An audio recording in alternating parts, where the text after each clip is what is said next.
The Silver Lady. The famed scenic train running between Oakland, California and Chicago, over the Western Pacific, Denver and Rio Grande Western, and Chicago, Burlington and Quincy railroads, the iconic California Zephyr. The train, called by some a national treasure, was up for discontinuance.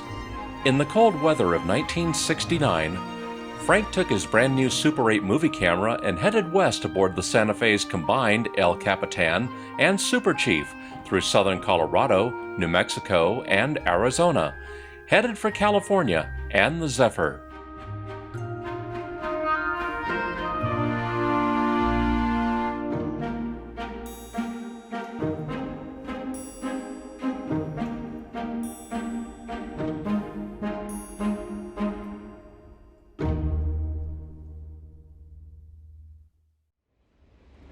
What is almost certainly Santa Fe number 17, the combined El Capitan with high-level cars and Super Chief with regular cars, has made an overnight trip from Chicago to pull into La Junta, Colorado at 9 a.m. if it's on time. Steam rises from a small coach yard on the north side of the tracks. We round a sharper curve for a better look at our train. Two Santa Fe FP45 locomotives in full war bonnet paint, baggage car, transition car, raising the roof to the high-level cars, and the high-level El Capitan cars, followed by the low-level Super Chief cars.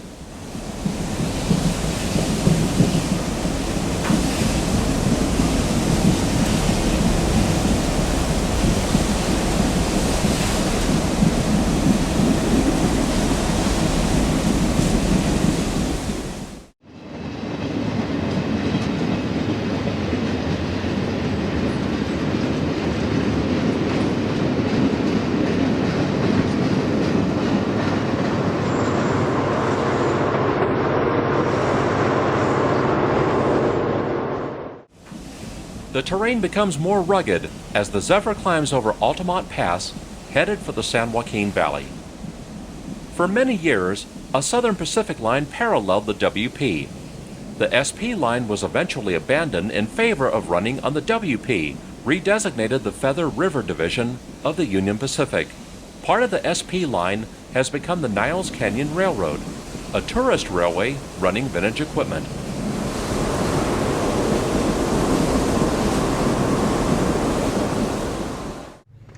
It's a meet with its westbound counterpart, number 17, with a virtually identical train. All the stainless cars of the California Zephyr were owned individually by the three participating railroads and were mixed together in the trains.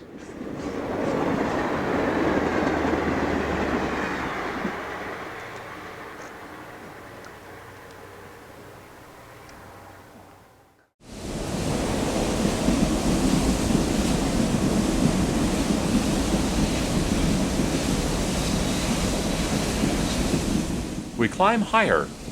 Our train enters another tunnel.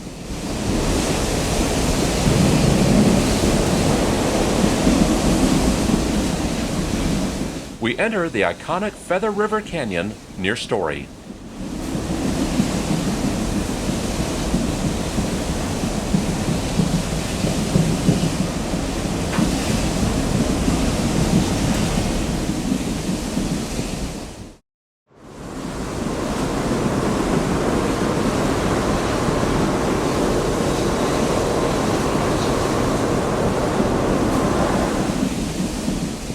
The Zephyr is passing under the towering highway bridge carrying Route 70 over the canyon.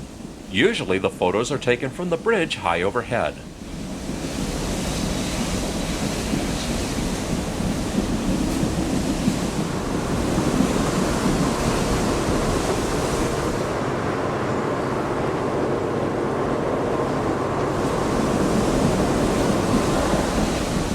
The eastbound train has crossed Nevada overnight, stopped at Salt Lake City in the pre-dawn darkness, and moved onto the Denver and Rio Grande Western. Two helpers are shoving on the rear of a westbound freight. A short westbound local freight meets the Zephyr.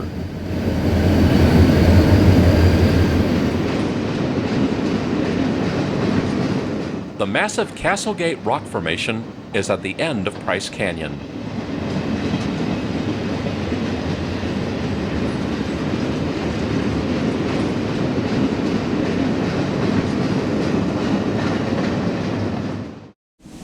The Rio Grande track hugs the south side of Glenwood Canyon, while much newer Interstate 70 and U.S. Route 6 are on the north side of the Colorado River.